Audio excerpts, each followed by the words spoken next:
Welcome back. In this study we're going to look at the mechanisms or the how-tos of the physical element of sexuality. And this might be a bit graphic for you, so if you think you might be offended by it or you feel that it's not relevant for you, you can certainly skip these next two sessions. All right, so rather than directly quoting word for word in the following passages on sexual adjustment, I'm going to indicate where I've referenced a couple of Christian publications, and otherwise unless I quote that where it's inserted, it'll be my words attempting to be faithful to their information on the subject, and I think I've stayed pretty close. So the first book we'll be looking at is, or quoting from, is The Gift of Sex by Clifford and Joyce Penner, which is published by Word Books, and the second one is Sexual Happiness in Marriage by Herbert J. Miles, PhD. And if I'm quoting the Penner's book, I will say Penner, and if I'm quoting Herbert Miles' book, I will say Miles. Okay, let's begin by understanding our bodies, and we'll start off with the female genitals, or sexual organs as they will be known. And the predominant female sexual organs are what are known as the clitoris, and I'm not sure I'm getting the pronunciations exactly correct. It may depend on which country you come from. And the vagina. Now, the vagina is the opening or the sheath that receives the male organ, which is known as the penis, in the sexual act. So it's considered that the lower 1/3 where the penis enters, or around 1.5 to 2 inches of the vagina, is sensitive during sexual arousal. Consequently, as we discuss the male and female parts in sexual intercourse, we also want to dispel some of the associated myths and things that people have wrong. Now, the Penners say that the assumption that the larger a man's penis is, the better he will be able to satisfy a woman, just isn't true. First of all, most women don't gain the majority of their sexual satisfaction from the penis being inside the vagina, no matter what size the penis is.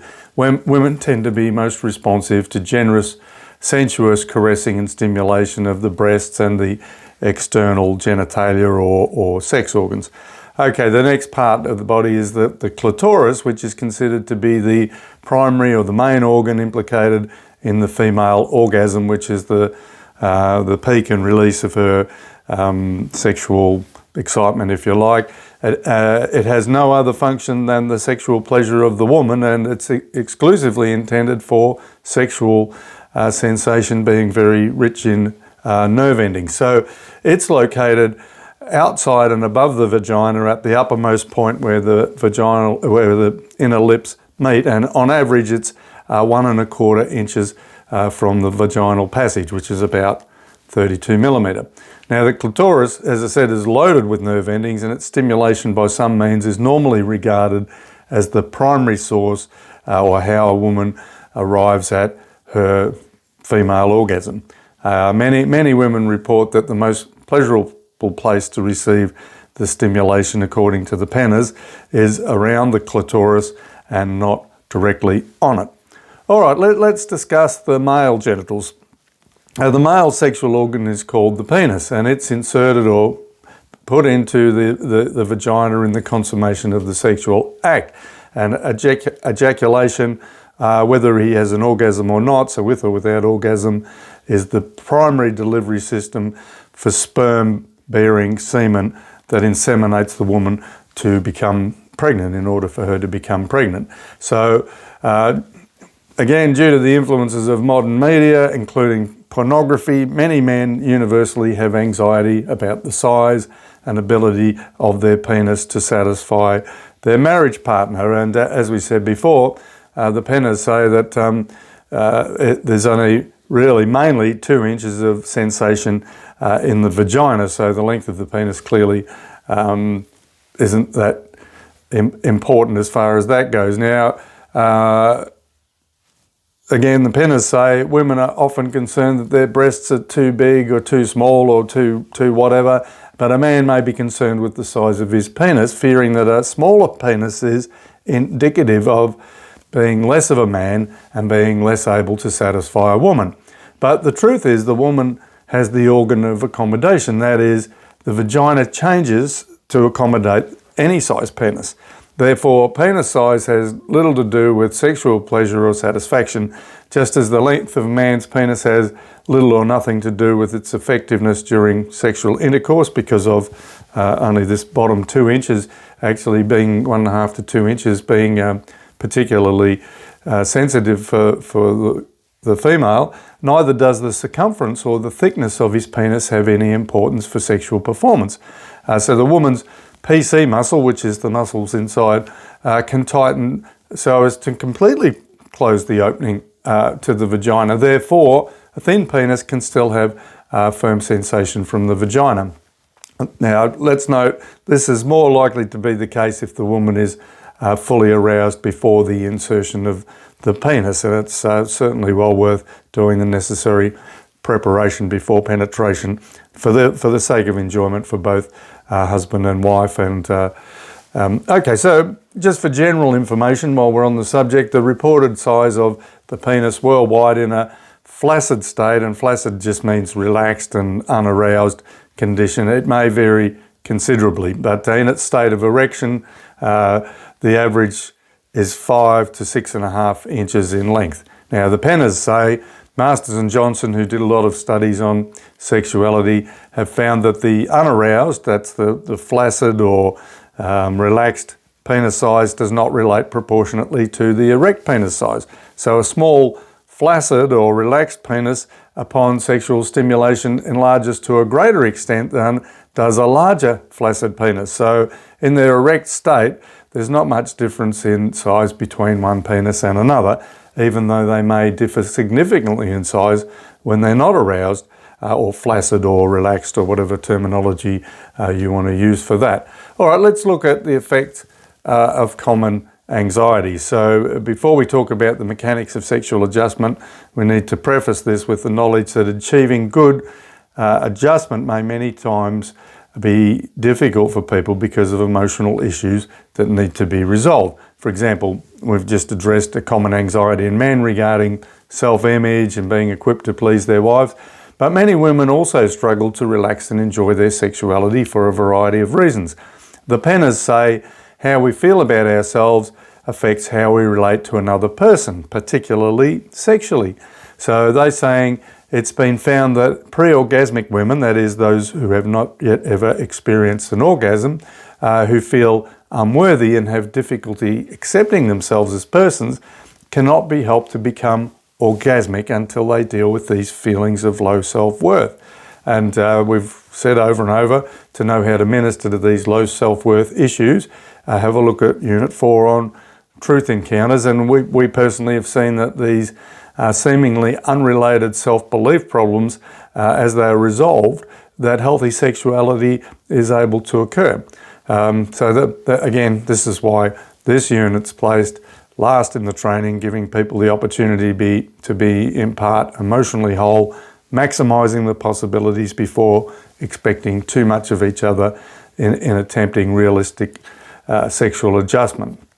So it's necessary that we proceed into the sexual act without placing expectations on each other. So it's something that we grow in together. And I recall one man who was attending a conference that I was doing in a developing nation, and when I was teaching on this subject, he asked me the question in the question time. He said, well, what if I get a wife and she's no good at sex? Do I get rid of her? Now, apart from the fact that this was obviously a worldly, selfish, sex is about me and getting what I want type attitude, as opposed to the godly, what can I give in serving you sort of position that we should be in, I needed to give him a good answer. So my response to him was, well, nobody's automatically good at sex. It's like everything else in life. You have to learn how to do it properly if you want to be good at it. And in this case, it's actually precious to learn together. So as long as you don't have the expectations that everything will be perfect straight away. So in the case of this man, I admit I really wanted to say to him, well, what if you're no good? So should she dump you? Double standards a little bit. Okay, again, the Penners say, sexual anxiety grows out of the demand for performance. This demand may come from within oneself, or in other words, expectations of yourself, or from one's partner. Now, if we enter sexual experience with pressure to produce desirable experiences for our loved one, or a response in ourselves, that demand will cause anxiety. Often people insecure about their self-worth and value will be compulsive in their need for sex. They're striving to get the bonding, the acceptance and the connection that comes through the physical act of sex, and in an effort to meet the emotional fulfillment that they crave. Okay, another thing the pen is saying, people with an excessive need to please their partner usually grew up in a situation where they had to work diligently for parental approval, and even with hard work, they received little in the way of reward that built their self-worth. These people go through life looking for approval and reinforcement that they never received as a child, so they'll tend to carry that into the sexual act.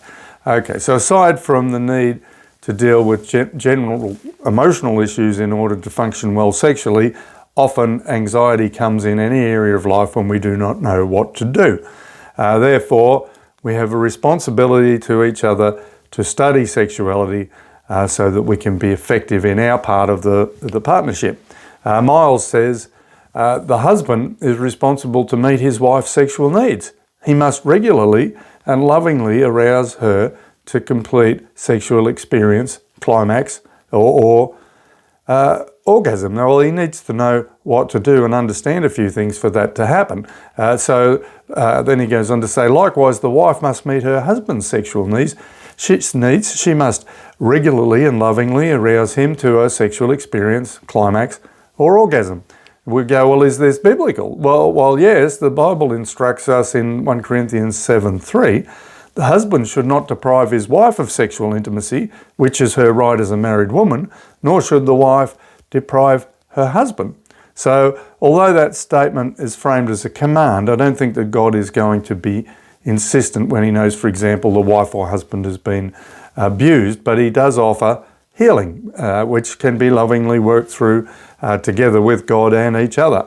In verse 4, the passage goes on to say, the wife gives authority over her body to the husband, and the husband also gives authority over his body to his wife.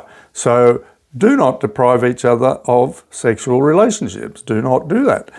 In the event that she or he has suffered abuse, they don't have full authority over their sexuality so that they can give it.